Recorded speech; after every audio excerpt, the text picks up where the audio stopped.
एक तरफ जहां रूस और यूक्रेन का तनाव चल रहा है और ये तनाव बढ़ता जा रहा है, तो वहीं यूक्रेन अब मदद मांगते मांगते धमकी पर उतर आया है भारत के लिए। और भारत के लिए इतना क्यों पीछे पड़ा हुआ है? उसके सारे प्रस्ताव तो यूएनएससी में पास हो ही रहे हैं। भारत साथ दे या ना दे, क्या भारत के हाथ में ऐसी कोई चाबी है जिससे ये जंग बदल सकता है? यूक्रेन ने अब भारत को किस तरीके से धमकाया है और आखिरकार क्यों यूक्रेनी राष्ट्रपति ने कहा कि आज आप अंतिम बार मुझे देख रहे हैं? तो वहीं दूसरी तरफ इन सब हालात के बीच में भारत ने फ्रांस से कौन सी बड़ी मदद मांग ली है? फ्रांस बड़ी दुविधा में फंस गया है। अब यहाँ पर शर्तों की भी बातें हो रही हैं। जानेंगे क्या है मामला। इसके अलावे बहुत कुछ, आइए जानते हैं इन खबरों को विस्तार से। अमेरिका के 300 सीनेट सदस्य को जब संबोधित कर रहे थे, अमेरिका के 300 सीनेट सदस्यों को जब जेलेंस्की संबोधित कर रहे थे, तो जेलेंस्की एक तरीके से मदद की गुहार लगा रहे थे, मदद की भीख मांग रहे थे।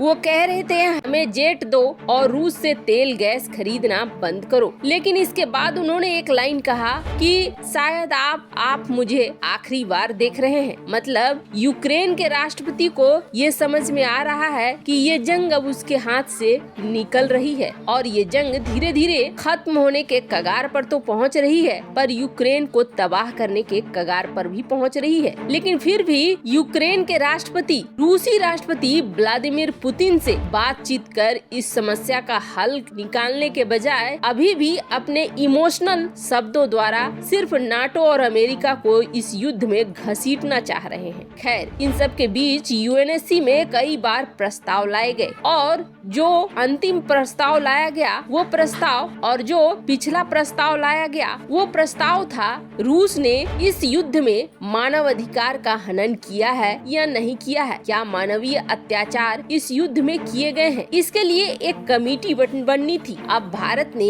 एक बार फिर इस वोटिंग प्रक्रिया में हिस्सा नहीं लिया, फिर भी 32 वोटों के साथ ये प्रस्ताव पारित हो गया। लेकिन यूक्रेन के लिए ये प्रस्ताव पारित होना मायने नहीं रखता है, बल्कि भारत का रूस के खिलाफ बोलना मायने करता है। इसलिए यूक्रेन फिर से दबाव बनाने लगा भारत के ऊपर, यहाँ तक कि भारत को याद दिलाने लगा कि आपके यहाँ जो खाद्यान्न आते हैं उनमें से बड़ा हिस्सा हमारा है और यूक्रेन में अगर इस तरह के हालात पैदा होते हैं तो आपको खाद्यान्न संकट से भी जूझना पड़ेगा। आपको याद होगा ऐसा ही कुछ यूएनएससी में यूक्रेन के राजदूत ने छात्रों को लेकर भी कहा था और उसके बाद यूक्रेनी सेना छात्रों के ऊपर अत्याचार करने की खबरों के साथ सामने आने लगी थी। अब एक बार फिर यूक्रेन ने खाद्यान्न का धमकी देना शुरू कर दिया है, ऐसा जैसे कि भारत भूखा सो जाएगा अगर यूक्रेन अनाज देना बंद कर देगा। तो माना यूक्रेन के साथ बहुत तरह के व्यापार चलते हैं, डिफेंस से लेकर खाद्यान्न तक हर चीज का। लेकिन इसका मतलब ये नहीं है कि आप किसी को जबरदस्ती अपने पाले में लाने की कोशिश करोगे। और भारत के मुंह से ही रूस के खिलाफ क्यों बुलवाना, जब प्रस्ताव पारित हो ही रहे हैं। यूएनएससी के ज्यादातर बैठकों में वही हो रहा है जो अमेरिका यूक्रेन चाह रहे हैं, तो फिर भारत के ऊपर दबाव बनाने का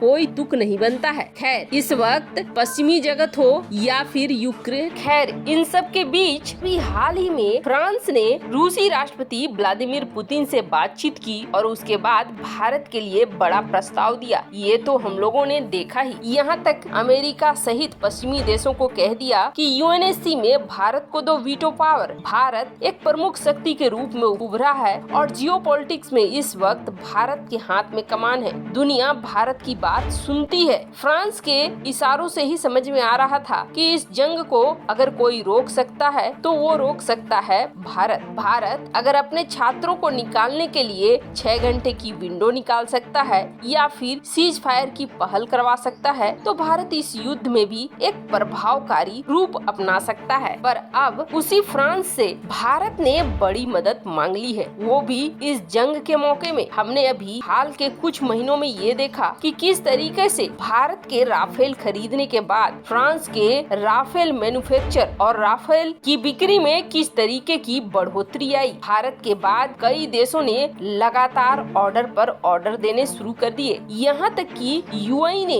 F-35 का ऑर्डर कैंसिल करके, अमेरिका का ऑर्डर कैंसिल करके राफेल का ऑर्डर दे दिया और उसके बाद और भी कई सारे देश लाइन अप हो गए। करीब इस वक्त फ्रांस को 200 राफेल जेट का ऑर्डर मिला हुआ है और ये एक बड़ी लंबी लिस्ट है। ऐसे में भारत के राफेल का क्या होगा, ये अभी कंडीशन अटका हुआ है। भारत भी 114 फाइटर जेट को खरीदना चाहता है। अब इन 114 फाइटर जेट के लिए लॉकहीड मार्टिन जो अमेरिकन कंपनी है वो कई तरह के ऑफर दे रही है भारत को, जैसे कि हम आपके देश में ही इसका मेंटेनेंस वगैरह सेटअप करेंगे, हम आपके देश के आत्मनिर्भर प्लान के तहत इसमें बहुत ज्यादा सहयोग देंगे। लॉकहीड मार्टिन यही चाह रही है कि किसी तरीके से F-18 सुपर हॉर्नेट विमान को भारत खरीद ले, पर भारत ने अभी इस चीज को लेकर कोई खुलासा नहीं किया है। पर इन सब के बीच में भारत फ्रांस से ये चाहता है कि राफेल का सबसे बड़ा मेंटेनेंस हब बने भारत, यानी कि भारत में दुनिया भर के जो भी राफेल फ्रांस बेचता है उनके मेंटेनेंस के लिए एक बड़ा हिस्सा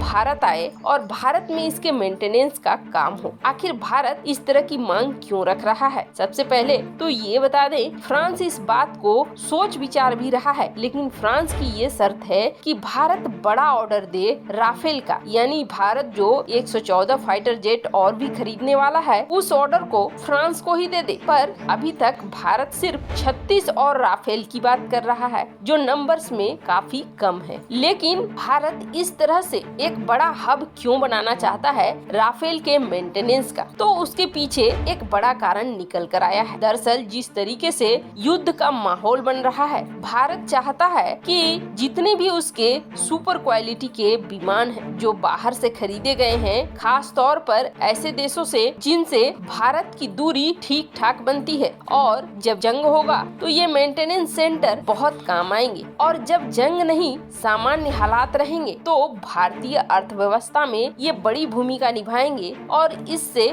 भारत को अपने डिफेंस के बजट में और भी ज्यादा फायदा देखने को मिलेगा। यही वजह है कि भारत फ्रांस से अब ये मांग कर रहा है कि आप इस तरह के राफेल के मेंटेनेंस सेंटर या हब बनाने के लिए भारत के साथ आओ। हालांकि अभी तक फ्रांस ने इस मामले में हामी नहीं भरी है, लेकिन अगर भारत 114 फाइटर जेट का ऑर्डर देता है तो फ्रांस ऐसा करने को तैयार हो सकता है। वैसे आपको क्या लगता है, क्या भारत को इन 114 फाइटर जेट का ऑर्डर फ्रांस को ही दे देना चाहिए? कमेंट कर अपनी राय जरूर बताएं। जल्द मिलते हैं अगले वीडियो में नई खबर के साथ।